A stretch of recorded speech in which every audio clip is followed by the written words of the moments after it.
Hello everyone, আজকের ভিডিওতে আমরা ডিসকাস করব এসএলএসটি 3 মানে নতুন এসএলএসটি কবে।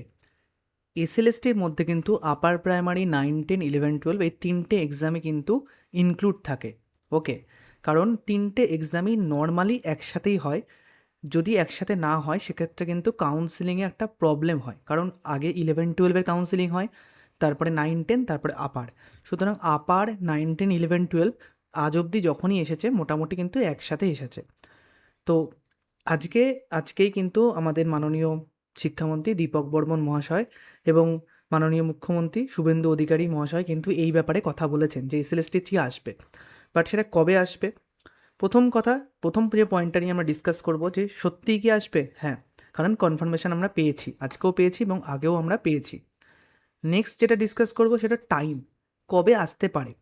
এখনও অবধি কোনো অফিসিয়াল আপডেট না থাকলেও কিন্তু মাননীয় মুখ্যমন্ত্রী বলেছেন যে নেক্সট ফিনান্সিয়াল ইয়ারের আগে, অর্থাৎ এই ফিনান্সিয়াল ইয়ারের শেষে 2027-এর 31শে মার্চের আগে এর নোটিফিকেশানটা আসবে।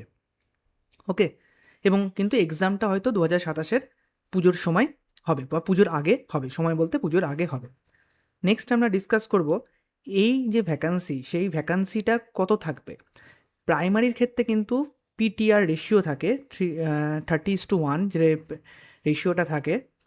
এক্ষেত্রে কিন্তু সেই রেশিওটা সেরম ব্যাপার নেই, কারণ এখানে সাবজেক্ট ওয়াইজ ভ্যাকান্সি বেরোয়, যেহেতু সাবজেক্টের টিচার দরকার হয়। তাহলে ভ্যাকান্সি হিউজ পরিমাণ না হলেও একটা ঠিকঠাক অ্যামাউন্ট ভ্যাকান্সি থাকার কথা। ওকে, নেক্সট আমরা ডিসকাস করব যে প্রিপারেশান। যেহেতু হিউজ সিলেবাস, তাহলে এসএলএসটি 3, 9, 10 এবং 11-12 বিশেষত বায়োলজিক্যাল সায়েন্স বা লাইফ সায়েন্সের ক্ষেত্রে প্রিপারেশানে কিন্তু অ্যারাউন্ড 9 to 12 মান্থস কিন্তু প্রয়োজন হয়, যেহেতু সিলেবাসটা হিউজ। ওকে, নেক্সট আমরা ডিসকাস করব এর প্যাটার্ন বলতে নেক্সট কি কোনো প্যাটার্নে চেঞ্জ হবে। এখনও অবধি মাননীয় মুখ্যমন্ত্রী শুভেন্দু অধিকারী যেটা বলেছেন সেটা হচ্ছে কি, সেটা হচ্ছে যে 60 মার্কসের এক্সাম এবং 30 অ্যাকাডেমিক্স এবং 10 ভাইবা। যদিও অ্যাকাডেমিক্স মার্কসটা থাকবে কি থাকবে না সেটা নিয়ে ডিসকাশন চলছে, এটা উনি বলেছেন, বা ডিসকাশন হবে, এটা উনি বলেছেন। আর আরেকটি ব্যাপার যিনি মেনশন করেছিলেন যে ইউপিএসসির প্যাটার্নে এক্সামটা হবে। তার মানে কি, যে ইউপিএসসির প্যাটার্নে এক্সাম মানে ইউপিএসসিতে যেমন ফার্স্টে সিস্যাট বা একটা পেপার হয়, তারপরে ইউপিএসসির প্রিলি মেন্স হয়, সেই ব্যাপারটা সেটা কিন্তু কনফিউজিং, কারণ এখানে কিন্তু কেউ প্রিলি মেন্সের কথা বলছে না। হ্যাঁ, কোচিং কোর্স বিক্রির জন্য হয়তো অনেকেই এখনই প্রিলি মেন্স কোর্সও শুরু করে দিতে পারে, বাট এটার কোনো কনফার্মেশন এখনও নেই। ইউপিএসসি প্যাটার্ন বলতে ইউপিএসসিতে যেমন কোনো রাজনৈতিক ব্যক্তিত্ব ইউপিএসসির চেয়ারম্যান থেকে শুরু করে যে সমস্ত আধিকারিক থাকেন সেখানে থাকে না, তো উনি হয়তো সেই ব্যাপারটার কথাই বলেছেন। ইউপিএসসি প্যাটার্ন বলতে রিক্রুটমেন্টের যে প্যাটার্ন হয় সেটা হয়তো নাও বলতে পারে, আর যদি হয়ও সেক্ষেত্রে কিন্তু এমন না কম্পিটিটিভ যেমন ম্যাথ ইংলিশ জিআইজিকের মতো থাকবে, সেক্ষেত্রে হয়তো কিন্তু পেডাগগি থাকতে পারে, কারণ এনইপি অনুযায়ী কিন্তু পেডাগগির ওপর আলাদা করে কিন্তু জোর দেওয়া হয়েছে।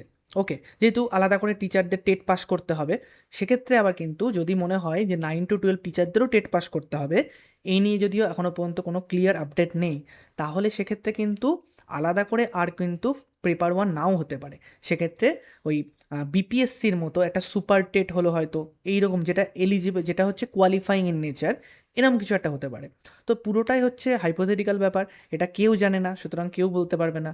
বাট সাবজেক্ট ওয়াইজ এক্সাম হবে, সাবজেক্টের সিলেবাসটা কিন্তু ওভারঅল একটু চেঞ্জ হলেও মোটামুটি সেমই থেকে যায়। লাস্ট আমরা ডিসকাস করবো হোয়াট টু ডু নাও, এখন আমরা কী করতে পারি। এখন আমাদের একটাই বলতে পারি যে কাজ, সেটা হচ্ছে আমাদের যে ডেইলি ওয়ার্ক বা ডেইলি জব, তার পাশাপাশি এসএলএসটি 3 এর জন্য প্রিপারেশান নেওয়া। আমি আমার চ্যানেলে এসএলএসটি 3 রিলেটেড 9, 10 এবং 11-12-এর বায়োলজিক্যাল সায়েন্স কিংবা লাইফ সায়েন্স রিলেটেড টপিকগুলোকে আমি টপিক ওয়াইজ এবং চ্যাপ্টার ওয়াইজ কিন্তু একটা প্লেলিস্ট বানিয়ে ডিসকাস করছি। ওকে, ক্লাস করাচ্ছি। তো যাদের প্রয়োজন তারা আমার এই চ্যানেলের প্লেলিস্টে গিয়ে সেই ক্লাসগুলো কিন্তু তোমরা দেখতে পারো। ওকে, যদি ভালো লাগে ক্লাসগুলো, তবে হোয়াটসঅ্যাপ গ্রুপের একটা লিঙ্ক দেওয়া আছে, গ্রুপ নয় হোয়াটসঅ্যাপ চ্যানেলের লিঙ্ক দেওয়া আছে, সেখানে গিয়ে তোমরা জয়েন হতে পারো, তাহলে নেক্সট ক্লাসগুলোর আপডেট তোমরা পেয়ে যাবে। ওকে, সো ভিডিওটা দেখার জন্য থ্যাংক ইউ।